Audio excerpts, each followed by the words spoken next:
Ako máte správne robiť sumodrepy a aké sú najčastejšie chyby, ktoré robíte pri nich? Number 1. Dávate úplne široko tie nohy a tým pádom neviete ísť takú hĺbku. Nepustia vás vnútorné stehná, takže tú nohu, teda tie nohy, musíte dať trošku užšie, čiže tu. Kolená vám schádzajú sem, čiže robíte niečo také a neviem to spraviť. Idú zarovno s tou špičkou, hej? Takže chytíme a sem.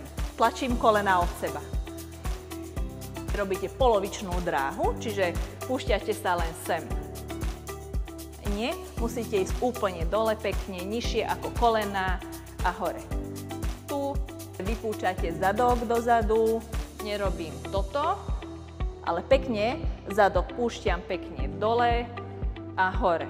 Ešte raz, nerobím tu, ale pozerajte sa do hora, že robíte niečo takéto. Nie, musíte sa pozerať pekne pred seba, jo?